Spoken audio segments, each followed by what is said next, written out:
Thank you all for your practice. So tonight I want to talk about a topic that's at the very core of the Dharma and of Buddhist practice. This is what's commonly referred to as the three poisons, or the three poisons of mind. And though they're commonly referred to as the poisons, the Buddha first introduced these mental attitudes as fires in the fire sermon.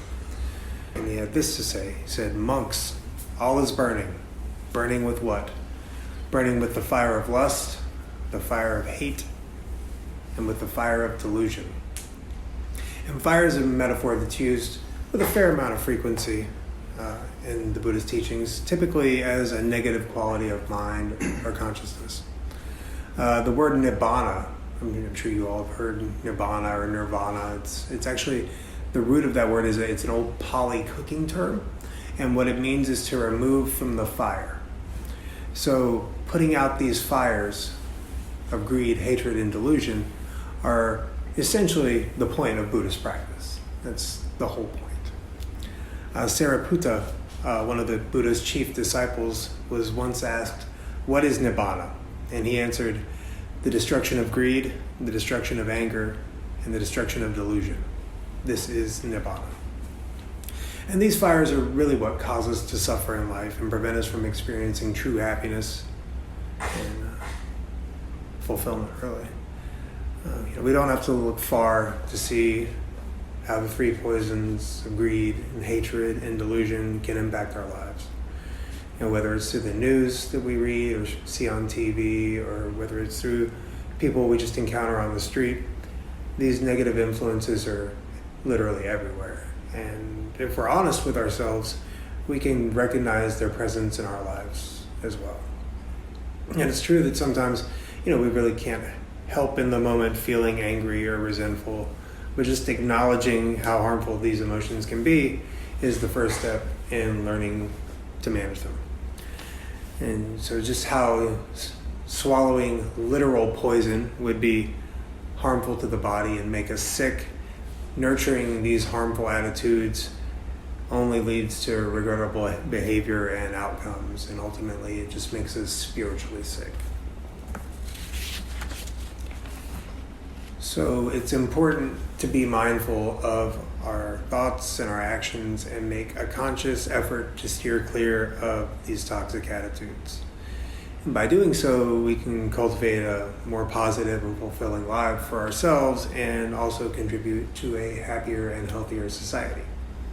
Which sounds pretty good to me, right? So tonight I'd like to give a brief overview of each of these fires, talk about what they are, what the Buddha said about them, share some personal reflections about my experience with each of them, and then we'll move into a longer practice. Sound good? Okay, so what are these three fires? Well, I've already mentioned that these three poisons of mind or fires are what lead us to suffering. Again, these are greed, hatred, and delusion. But I think delusion is actually a pretty poor translation. I think it's a better one would be confusion. Right? And it's through these fires of mind that we're creating destructive sankhara, or negative habits. And creating these sankhara as like tying knots in the body and in the mind. There's a story about the Buddha, and he came to teach. At one point he came to teach his disciples, and he was carrying a silk handkerchief in his hands.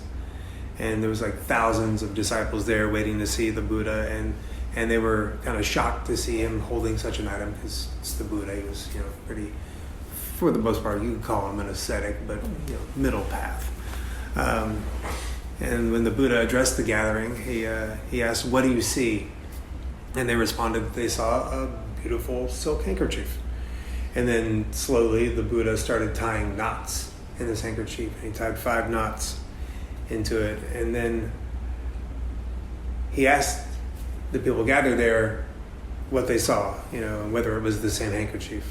And his disciple had answered that it was the same handkerchief, yet different, because now it was all in knots. And the Buddha said, "This is what I want you to understand. You are all Buddha, but unable to see the silken fabric because you are in knots." He said, I am like the same handkerchief, but without the knots. And then when the Buddha went to pull on the handkerchief from both sides, he asked whether these knots would untie by doing this. And his disciples said, no, of course not. The knots will only get tighter if you're pulling on them. So the Buddha said, well, why then do you try to open your knots by pulling? You're making it more complicated. If one had to open these knots, what would be needed to be done? And one monk answered that he would need to come close and observe and try to understand how these knots were formed. If one saw how they were formed, one would be able to undo them. And then the Buddha said, now monks, go and meditate upon your own knots. So let's untie some knots and kind of unpack these fires a bit. In the Dharma, greed is considered a hindrance to spiritual development, as it causes attachment and clinging to material possessions, and as we all know, that ultimately just leads to suffering. I think it should note that all of these fires are a side effect of Vedana, or feeling tone. And so greed comes from the experience of having a pleasant feeling tone. When we experience something that we enjoy, we want to hold on to it, we cling to it, we become attached to it, we want more of it. And the Buddha taught that this constant chase for happiness is ultimately what, like in the external world, is ultimately what leads us to the majority of our suffering. And so it's by letting go of these cravings for external things and attachments that we can ultimately find a sense of peace and liberation. And I don't know if you guys have noticed, but in Western culture, especially in North America, which is all I really have experience with, we're taught from birth that we're missing something, that we're somehow incomplete. And so we set about this lifetime of seeking out happiness in external things, trying to fill a void that we think exists. Through media and culture itself, we're given the idea that we have to keep up with the Joneses, so to speak. And we have to have brand name clothes, and we have to have a brand new car, and a big house, and the fancy degree, and on and on and on and on and on. So we're constantly seeking happiness externally. Thinking that if only I had the thing, then I could be happy. If only things were like this, then I'd be happy. But has that ever worked for any of you? Maybe at first, right? It's nice to get the new thing and have the fancy thing and the new car, but the happiness doesn't last for long. This kind of transactional happiness functions on the dopamine reward system. And so we get the thing and we get the hit of dopamine, but the dopamine wears off pretty quickly, and that's an entirely evolutionary tactic so that we don't get complacent. It comes from when we were hunter-gatherers. We had to find food, so we would hunt and gather, and we would find the food, and we get this hit of dopamine. But in order for us to keep the search out, so in order to survive, the dopamine wears off very fast, so we have to keep the search up. And ultimately that kind of led us to where we're at now, and with the same wiring, but in a completely different circumstance, which doesn't really work out so well. Like I said, we're always seeking externally for happiness, but as you've heard me talk about, everything of the external world is conditioned and therefore impermanent. And so if our happiness is reliant on external impermanent things, then our happiness is also going to be impermanent. But the Buddha teaches us that we're not lacking in anything. He teaches us that we're totally whole just as we are. We don't need anything externally for our happiness to exist. He also taught us that the antidote to greed is the cultivation of generosity and contentment. And generosity is a practice of giving without expecting anything in return. While contentment is the practice of being satisfied with what we have right now, rather than always seeking more. In the Buddhist tradition, there are stories of lots of people who have overcome their greed through the practice of generosity and contentment. For example, the Buddha's own life is a testament to the power of letting go of attachments. Because he renounced this life of luxury in search of a spiritual truth and enlightenment.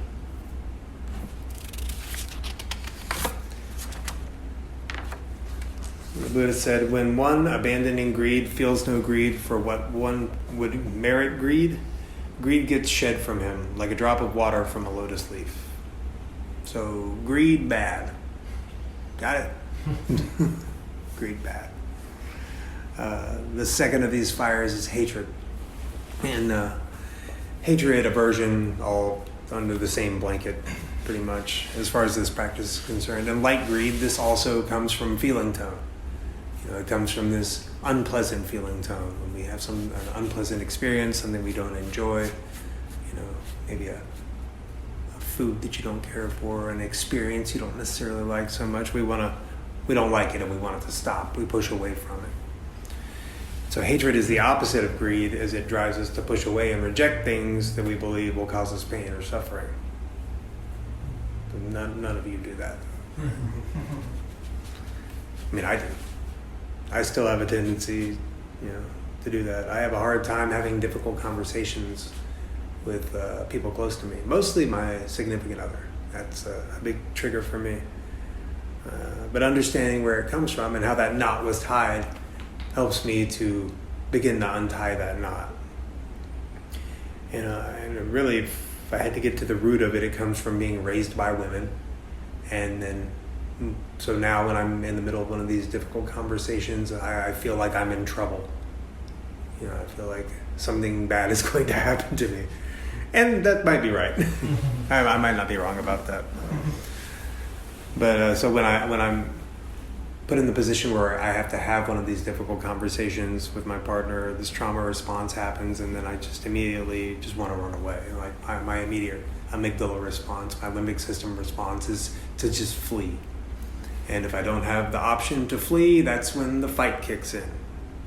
And that's when the fight starts. And then it starts creating these resentments. When we're driven by hatred, we can become consumed with anger, resentment, and bitterness. We may feel disconnected from others and the world around us. And we're unable to see beyond our own negative emotions.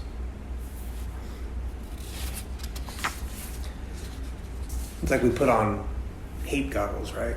So as we go about our day, if we're feeling this aversion or we're feeling this sense of disgust or hatred, it's like everything we see and everything we encounter is tinged with that. It can make the world seem like a really negative place. The Buddha said that holding on to anger is like grasping a hot coal with the intent of throwing it at someone else. You're the one who gets burned.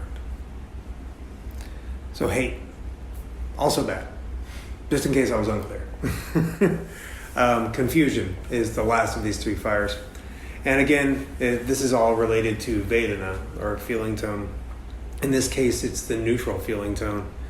And confusion's a weird one because when we're in it, we don't know that we're in it. It's a state of ignorance in which we perceive the world in a distorted and mistaken way. And confusion generally arises from an absence of mindfulness, as well as our attachment to our ego, which creates a sense of separateness and a distorted view of reality. So in confusion, we believe that we're separate from the world around us and that our happiness and well-being depend on external circumstances for our happiness. I think I talked about that earlier. Things like material possessions, and the approval of others. That's a big one. Seeking praise, which we often don't get, even if we are very deserving of it. And you're all deserving of praise. Especially you guys who just kicked ass at school. Good job, guys.